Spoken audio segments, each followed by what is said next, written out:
жүректен тыс, ойдан шығарылған бірдеңе. Жүрексіз дүние шат маған.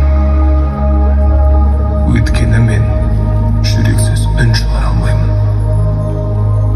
Кейде күн нұрына бөленіп тұрғанда, сенің жанында екеніңді сезіп, жымиып күлетінім бар.